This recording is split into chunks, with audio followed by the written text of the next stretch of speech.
Item ಯಾವುದೇ ಇರಲಿ try ಮಾಡಿ ಆಚಿ ಚಿಕನ್ ಮಸಾಲಾ. ದೆಹಲಿಯಲ್ಲಿ ರಾಜ್ಯ ನೂತನ ಸರ್ಕಾರದ ರಚನೆಯ ಸರ್ಕಸ್ ಜೋರಾಗಿದೆ. ದೆಹಲಿಯಲ್ಲೇ ಬೀಡು ಬಿಟ್ಟಿದ್ದಾರೆ ಡಿ ಕೆ ಶಿವಕುಮಾರ್ ಮತ್ತು ಸಿದ್ದರಾಮಯ್ಯನವರೇನು ಇವತ್ತು ಹೊರಡ್ತಾ ಇದ್ದಾರೆ ಬೆಂಗಳೂರಿಗೆ. ಡಿ ಕೆ ಶಿವಕುಮಾರ್ 3 ದಿನಗಳ ಬಳಿಕ ಮೌನವನ್ನು ಮುರಿದಿದ್ದಾರೆ. ಇವತ್ತು ಹೊಸ ಸರ್ಕಾರ ರಚನೆಗೆ ಸಂಬಂಧಪಟ್ಟಂತೆ ಮಾತನಾಡಿದ್ದಾರೆ.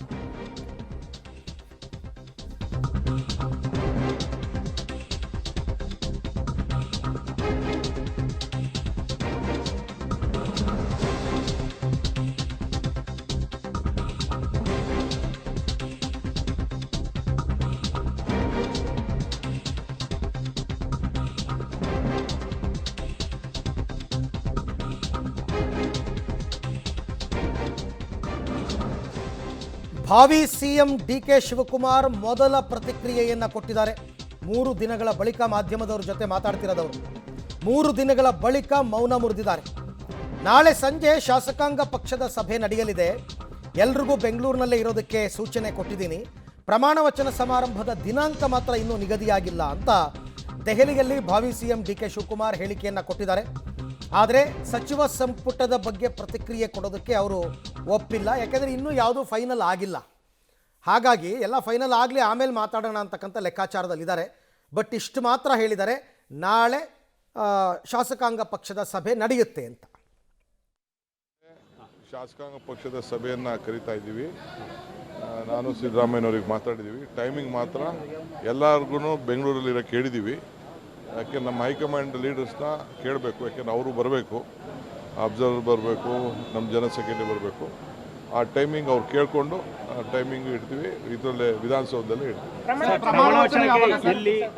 ಫಸ್ಟು ನಾಯಕನ ಆಯ್ಕೆ ಮಾಡೋಂಥ ಪ್ರಕ್ರಿಯೆ ಮುಗಿಬೇಕು, ಪ್ರೊಸೀಜರ್ ಎಲ್ಲ ಮುಗಿಬೇಕು. ಆಮೇಲೆ ನಾಳೆ ಶಾಸಕಾಂಗ ಪಕ್ಷದ ಸಭೆಯನ್ನು ಕರೀತಾ ಇದ್ದೀವಿ. ನಾನು ಸಿದ್ದರಾಮಯ್ಯನವ್ರಿಗೆ ಮಾತಾಡಿದ್ದೀವಿ. ಟೈಮಿಂಗ್ ಮಾತ್ರ ಎಲ್ಲರಿಗೂ ಬೆಂಗಳೂರಲ್ಲಿರೋಕ್ಕೆ ಹೇಳಿದ್ದೀವಿ. ಯಾಕೆ ನಮ್ಮ ಹೈಕಮಾಂಡ್ ಲೀಡರ್ಸ್ನ ಕೇಳಬೇಕು. ಯಾಕೆಂದ್ರೆ ಅವರು ಬರಬೇಕು, ಅಬ್ಸರ್ವರ್ ಬರಬೇಕು, ನಮ್ಮ ಜನರಲ್ ಸೆಕ್ರೆಟರಿ ಬರಬೇಕು. ಆ ಟೈಮಿಂಗ್ ಅವ್ರು ಕೇಳಿಕೊಂಡು ಟೈಮಿಂಗ್ ಇಡ್ತೀವಿ. ಇದರಲ್ಲೇ ವಿಧಾನಸೌಧದಲ್ಲೇ ಇಡ್ತೀವಿ. ಫಸ್ಟು ನಾಯಕನ ಆಯ್ಕೆ ಮಾಡೋಂಥ ಪ್ರಕ್ರಿಯೆ ಮುಗಿಬೇಕು, ಪ್ರೊಸೀಜರ್ ಎಲ್ಲ ಮುಗಿಬೇಕು. ಆಮೇಲೆ ನಾಳೆ ರಾಹುಲ್ ಗಾಂಧಿ ವಿದೇಶ ಪ್ರವಾಸವನ್ನು ಕೈಗೊಳ್ಳುತ್ತಿದ್ದಾರೆ ಸರ್. ಕ್ಯಾಬಿನೆಟ್ ಎಷ್ಟು ಹಂತದಲ್ಲಿರುತ್ತೆ? ಒಂದು ಹಂತ, 2 ಹಂತ ಸರ್. ಕ್ಯಾಬಿನೆಟ್ 2 ಹಂತದಲ್ಲಿರುತ್ತೆ, 1 ಹಂತನ ಪಿಸಿಸಿ ಪ್ರೆಸಿಡೆಂಟ್ ಆಗಿ ರಾಹುಲ್ ಗಾಂಧಿ ವಿದೇಶ ಪ್ರವಾಸವನ್ನು ಕೈಗೊಳ್ಳುತ್ತಿದ್ದಾರೆ ಸರ್. ಕ್ಯಾಬಿನೆಟ್ ಎಷ್ಟು ಹಂತದಲ್ಲಿರುತ್ತೆ? 1 ಹಂತ, 2 ಹಂತ ಸರ್. ಕ್ಯಾಬಿನೆಟ್ 2 ಹಂತದಲ್ಲಿರುತ್ತೆ, 1 ಹಂತನ ಪಿಸಿಸಿ ಪ್ರೆಸಿಡೆಂಟ್ ಆಗಿ ರಾಹುಲ್ ಗಾಂಧಿ ವಿದೇಶ ಪ್ರವಾಸವನ್ನು ಕೈಗೊಳ್ಳುತ್ತಿದ್ದಾರೆ ಸರ್. ಕ್ಯಾಬಿನೆಟ್ ಎಷ್ಟು ಹಂತದಲ್ಲಿರುತ್ತೆ? 1 ಹಂತ, 2 ಹಂತ ಸರ್. ಕ್ಯಾಬಿನೆಟ್ 2 ಹಂತದಲ್ಲಿ ಮಾತ್ರದ ಮಾಹಿತಿಯನ್ನು ಕೊಟ್ಟಿದ್ದಾರೆ ಡಿ ಕೆ ಶಿವಕುಮಾರ್ ಅವರು, ಭಾವಿ ಮುಖ್ಯಮಂತ್ರಿ. ಏನಂದರೆ ನಾಳೆ ಶಾಸಕಾಂಗ ಸಭೆ ಕರೆದಿದ್ದೀವಿ, ಟೈಮಿಂಗ್ಸ್ ಹೇಳ್ತೀವಿ. ಯಾಕೆಂತಂದರೆ ಅದಕ್ಕೆ ಸುರ್ಜೇವಾಲಾ ಅವರು, ವೇಣುಗೋಪಾಲ್ ಅವರೆಲ್ಲ ಬರಬೇಕು. ಅವರ ಅವೈಲಬಿಲಿಟಿ ಎಲ್ಲ ನೋಡಿಕೊಂಡು ವಿಧಾನಸೌಧದಲ್ಲೇ ಮಾಡ್ತೀವಿ. ಮೊದಲು ಈ ಪ್ರಕ್ರಿಯೆ ಮುಗಿಬೇಕು, ಶಾಸಕಾಂಗ ಪಕ್ಷದ ನಾಯಕನ ಆಯ್ಕೆ ಆಗಬೇಕು. ಅದು ಮುಗಿದ ನಂತರ ಮಿಕ್ಕಿದ್ದೆಲ್ಲ ಅಂತಕ್ಕಂಥದ್ರ ಬಗ್ಗೆ. ಸೊ ಪ್ರಮಾಣ ವಚನದ ಬಗ್ಗೆ ಅವರು ಯಾವುದೇ ಮಾಹಿತಿಯನ್ನು ಕೊಟ್ಟಿಲ್ಲ. ಪ್ರಮಾಣ ವಚನದ ಬಗ್ಗೆನೂ ಮಾತಾಡಿಲ್ಲ, ಕ್ಯಾಬಿನೆಟ್ ಬಗ್ಗೆನೂ ಮಾತಾಡಿಲ್ಲ, KPCC ಅಧ್ಯಕ್ಷ ಪಟ್ಟದ ಬಗ್ಗೆನೂ ಮಾತಾಡಿಲ್ಲ, ಏನೂ ಮಾತಾಡಿಲ್ಲ. ಇಷ್ಟು ಮಾತ್ರದ ಮಾಹಿತಿ. ನಾನು ಅವತ್ತಿಂದನೂ ಹೇಳ್ತಾ ಇದ್ದೀನಿ, ಎಲ್ಲವೂ ಹಂತ ಹಂತವಾಗಿ ಮಾಡ್ಕೊಂಡು ಬರ್ತಾ ಇದ್ದಾರೆ. ಮೊದಲಿಗೆ ಸಿದ್ದರಾಮಯ್ಯನವರ ರಾಜೀನಾಮೆ ಆದ ನಂತರ ದೆಹಲಿ ಭೇಟಿ ಆದ ನಂತರ ಶಾಸಕಾಂಗ ಪಕ್ಷದ ಸಭೆ, ಅಲ್ಲಿ ನಾಯಕನ ಆಯ್ಕೆ, ಅದೆಲ್ಲ ಮುಗಿದ ನಂತರ ಪ್ರಮಾಣ ವಚನ. ಆ ಸಂದರ್ಭದಲ್ಲೇ ಸಚಿವರುಗಳು ಯಾರು, ಏನು, ಎತ್ತ ಎಲ್ಲವೂ ಕೂಡ ಹಂತ ಹಂತವಾಗಿ ಮಾಡ್ತಾ ಇದ್ದಾರೆ. ಆಮೇಲೆ ಯಾವುದೇ ಗೊಂದಲಗಳನ್ನು ಸೃಷ್ಟಿ ಮಾಡ್ತಾ ಇಲ್ಲ. ಸುಮ್ಮನೆ ಏನೋ ಹೇಳ್ಬಿಡೋದು, ಯಾರ್ದೋ ಹೆಸರು ತೊಗೊಂಡ್ಬಿಡೋದು, ಹೀಗೆಲ್ಲ ಯಾವುದೂ ಮಾಡ್ತಾ ಇಲ್ಲ.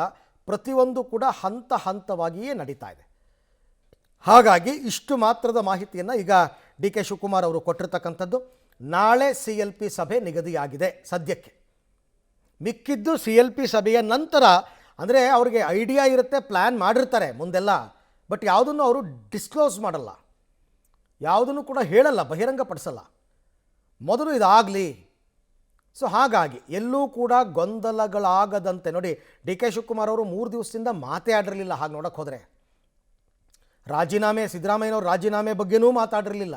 ಇವತ್ತೊಂದು ಎಕ್ಸ್ನಲ್ಲಿ ಅವ್ರು ಹಾಕ್ಕೊಂಡಿರ್ತಕ್ಕಂಥದ್ದು ಡಿ ಕೆ ಶಿವಕುಮಾರ್ ಮತ್ತು ಖರ್ಗೆ ಅವರು ಅಭಿನಂದನೆಯನ್ನು ಸಲ್ಲಿಸಿ. ಈ ಬಗ್ಗೆ ಮತ್ತಷ್ಟು ಮಾಹಿತಿ ನನ್ನ ಕೊಲೀಗ್ ಶಬೀರ್ ಅವರಿಂದ ಪಡ್ಕೊಳ್ಳೋಣ. ಶಬೀರ್, ಈಗ ಡಿ ಕೆ ಶಿವಕುಮಾರ್ ಅವರು ಎಲ್ಲವೂ ಹಂತ ಹಂತವಾಗಿ ನಡೀಲಿ ಅಂತಕ್ಕಂಥ ಲೆಕ್ಕಾಚಾರದಲ್ಲಿ ಇಷ್ಟು ಮಾತ್ರದ ಮಾಹಿತಿಯನ್ನು ಕೊಟ್ಟಿದ್ದಾರಾ ಅಥವಾ ಇನ್ನೂ ಏನಾದರೂ ಬೇರೆ ವಿಚಾರಗಳು ಹಂಚ್ಕೊಂಡಿದ್ದಾರಾ ಅಂತ?